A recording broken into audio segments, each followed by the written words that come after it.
The story begins with George, a famous writer, sitting by the sea. He's thinking about how scorching the sun is, but then realizes his life isn't any less painful. He gets up and leaves a little while later. His friend Jack calls him, breaking the news that their professor has passed away. George arrives at the event tearfully, but is shocked to find the professor alive and dancing with Jack. It turns out Jack lied about the professor's death, claiming it was his birthday. Instead, when George's friends join him, he glares at Jack in anger. Jack explains that if he hadn't made up the story, George wouldn't have shown up. Just then, Jack receives a call and steps away to answer it. George gestures to ask if Jack is talking to a girlfriend, but Jack ignores him as George is smoking on the terrace. He receives a message from his ex-wife Sophia. She tells him that she has a meeting with Michael's teacher today. At the meeting, the teacher informs Sophia and Michael that Michael's been struggling in class, losing focus, and his grades are slipping. Sophia asks Michael if everything's okay, but he denies anything's wrong. Later during reading class, Michael's sobbing, but his classmates ignore him and continue reading. In the evening, Michael visits his girlfriend, crying and asking why she isn't picking up his calls or visiting him. She reveals that she's pregnant and wants to break up. Michael is shocked, protesting they hadn't done anything. His girlfriend drops the bombshell that the baby isn't his, and Michael's heart breaks.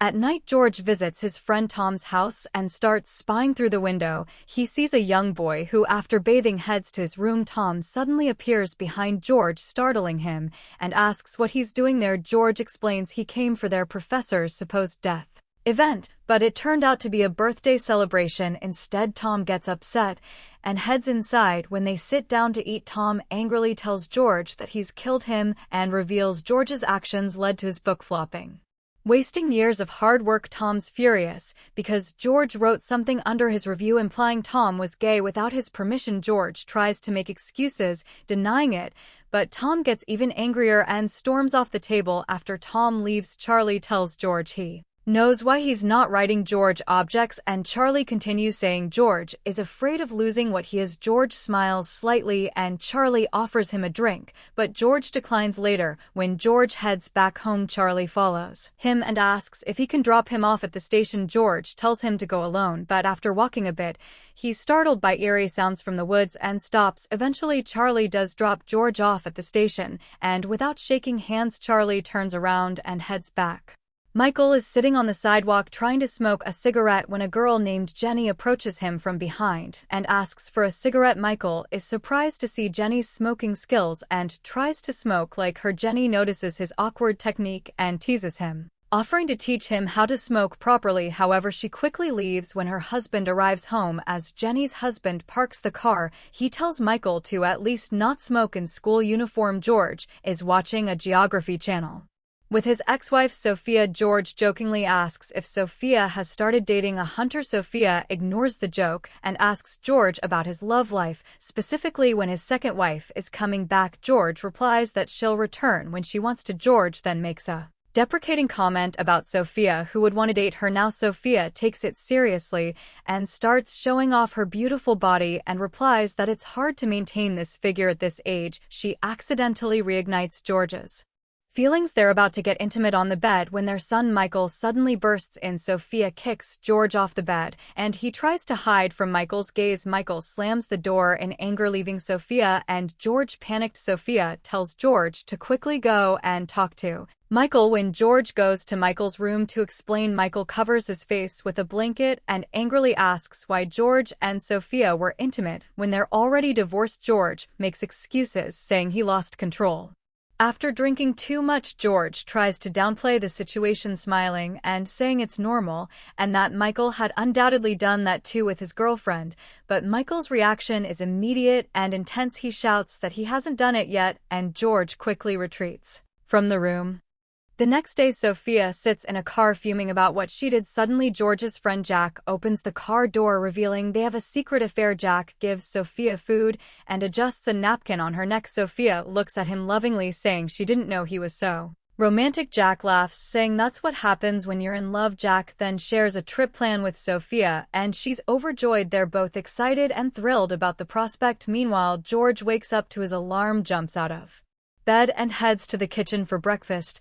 He takes out a bottle of milk and starts drinking, but suddenly feels nauseous and vomits a little while later George arrives at his office and starts writing a script. Just as he's getting into it, he receives a call a little while later. Charlie arrives at George's house. George asks how Charlie got there without Tom. Charlie says he's just visiting for a few days. When George offers him food, Charlie asks for a beer too, surprising George, who asks when Charlie started drinking. Charlie claims he's not drinking, just having one while eating. Charlie notices a picture of George's wife and comments on how beautiful she is. George agrees with a smile. Charlie asks why George got married twice, and George gives him an angry look. Charlie apologizes, but George ignores him. Later, George laughs and asks Charlie why he's really there, joking that Tom might have sent him to spy. Charlie denies any involvement in their conflicts. George looks at him curiously, explaining that as a writer, understanding relationships is his job, and he needs to grasp them deeply to be good at his craft. At night, drunk Charlie tells George that even though he drinks a lot, he remembers everything. George laughs and says Charlie shouldn't go home himself,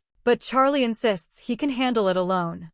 George wants to call a cab, seeing Charlie's state, but Charlie refuses, saying he's used to going alone in his drunken state. Charlie blurts out, "I love you," to George. George looks at him in shock, asking what he said. Charlie repeats it, confessing his love for George. George is stunned, and Charlie collapses onto the table. George helps him up and lays him down on the couch. The next morning, George wakes up, gets out of his office, and is surprised to see his flat clean and tidy. When he approaches the kitchen table, he finds a novel written by Charlie. There's a request from Charlie to George asking him to please read the novel once. When George arrives at college to teach, he informs his students that they'll need to submit at least 2 projects by the end of the semester. As he takes attendance, he freezes when he calls out Charlie's name and sees him in the class looking visibly flustered. After the lecture, Charlie asks George about lunch, and George hesitantly asks if Charlie remembers what happened the previous night. Charlie confirms that he does, and George becomes even more flustered. As George is leaving, he tells Charlie to change his course by the weekend and quickly hurries away. In the evening, Jack visits George's office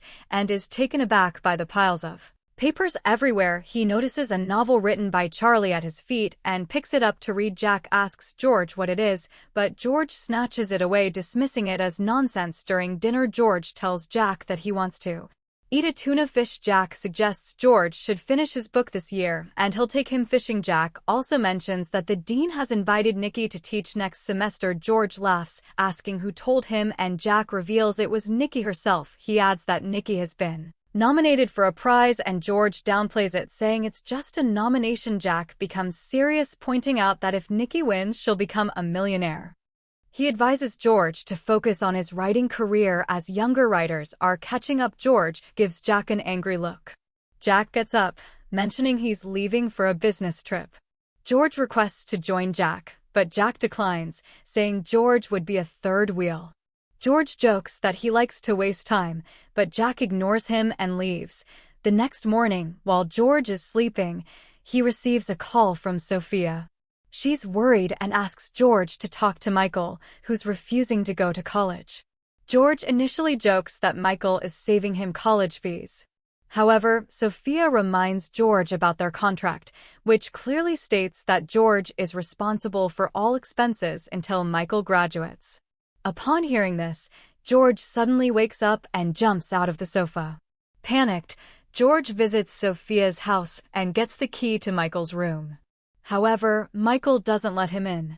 George, with a faint smile, tries to reason with his son, asking why he's refusing to go to college due to what's going on between him and Sophia. George attempts to explain it away, comparing their situation to bank interest, implying that their feelings resurfaced because they spent a lot of time together. Michael looks surprised. George tells him he'll understand when he's older, but Michael doesn't want to hear it. This angers Michael further, and he slams the door shut.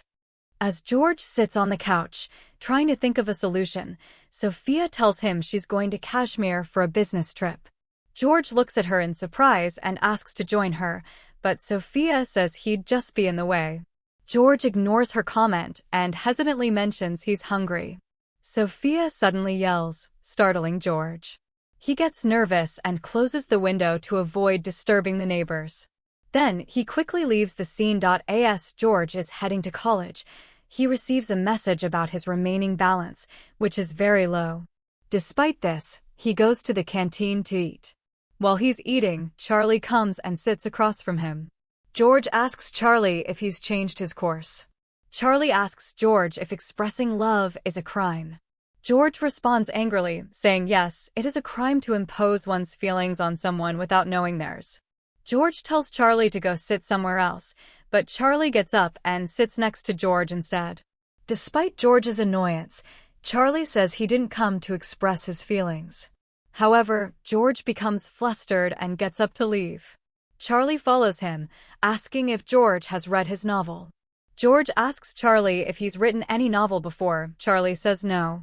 George then asks if people know him as a writer. Charlie again says no. George asks Charlie to not call his writing a novel. So Charlie asks what he should call it. George suggests calling it a rough craft. Charlie asks if George has read his rough craft, and George replies that he hasn't read it yet. While George is working in his office, he receives a call from Jack, who tells him that he found a novel in George's study room. George realizes Jack is talking about Charlie's rough craft. Jack loves the novel and suggests publishing it. George responds angrily, telling him to return it to the office. At night, when George reads the novel himself, he seems to enjoy it. After finishing it, he puts it down and starts smoking. The next morning, as Sophia is leaving for a business trip, she asks Michael to spend some time with his father. However, Michael declines. Sophia reminds him that she has prepared meals and stored them in the fridge, so he should avoid eating out and call his father if needed. Michael refuses, but Sophia, despite his disapproval, says he has already told his father everything. Michael reassures her that he will attend college regularly, so there's no need to worry. After that, Sophia and Jack secretly leave for a vacation, pretending it's a business trip. As soon as Michael turns around, the car is gone. He runs back home, happy, and sends a message to his teacher from his mother's phone, saying he won't be able to attend school for a few days due to illness. As Jack drives, he asks Sophia if George is dating someone. Sophia doesn't know, but Jack notices a significant change in George's writing style. He tells Sophia that George's writing has improved a lot and is different from before. Sophia laughs and says George can't be in a relationship, asking if he's writing a love story. Jack confirms that he is. At the restaurant, Sophia wonders who George might be dating. Jack suggests it could be just a suspicion. Sophia asks Jack how long he's known George, and Jack replies it's been around 30 years. Sophia insists that after knowing him for so long, it's not just a feeling, it's a reality. As George is sleeping in his car, he receives a call from Charlie. George answers and asks why Charlie is calling. Charlie mentions that Professor Nikki is asking if he can attend her lecture. George responds, questioning why Nikki didn't ask him directly, and assures him that he will attend the lecture. George visits Charlie's house to talk to him. He notices his photo on the table and feels uneasy. As Charlie drinks tea, he glances at George. George nervously asks for a cigarette and inquires if Charlie won't ask why he's there. Charlie gently asks George if he's read his rough craft. George, feeling flustered, denies it and quickly leaves. He goes to the stairs, holding his head, wondering how to talk to Charlie. As Michael is heading somewhere, Jenny catches up to him and asks if he's going to tuition. Michael says yes, and Jenny decides to walk with him. When they reach a street crossing, Jenny hands Michael her cigarette and goes to meet a guy. When Michael crosses the street, Jenny returns and reveals that the guy was the first she has slept with. Michael looks surprised and tells Jenny she's not right for him. After that, they head to a video game station, where Jenny gets very excited. Later, they go to a karaoke place, where Jenny sings with a lot of enthusiasm. Meanwhile, Jack and Sophia are meditating in the mountains. Sophia realizes why George returned alone from Korea and tells Jack that she'll wear a new dress on George's death. Jack teases her and asks to wear the dress she has recently bought. Bored, Sophia wants to leave, but Jack stops her, saying they still have half an hour left to finish their meditation. George attends a small event where Nikki welcomes him and gets the audience to applaud. During the meal, Dean praises Nikki. George asks Nikki about the prize money, and she replies that nominees will receive £1,000. George asks how much she's already received, and Nikki mentions $2 lakh. George is surprised and says it's very low. Nikki adds that winning the prize will give her $1 million. George comments that the prize money will be awarded if she wins. Nikki asks George if he's working on his book, as it needs to be completed this year. George falls silent and then loudly asks everyone if they want ice cream, exciting the students. Later, when George is standing outside in the rain under an umbrella, Nikki joins him. She reveals she's a big fan and wants George to win the prize. George asks if she's trying to encourage or belittle him. Just then, a student comes out and calls Nikki inside. After that, George goes to a local restaurant and starts drinking. He receives a call from his second wife. He gets happy to see his daughter. George greets her with a smile and chats happily with his daughter and wife. As George walks down the street in the rain, a car driver honks at him from behind, but George doesn't move. The driver yells at him to get out of the way, which makes George angry. Even after the driver leaves, George continues shouting insults. Charlie suddenly appears and hands George an umbrella.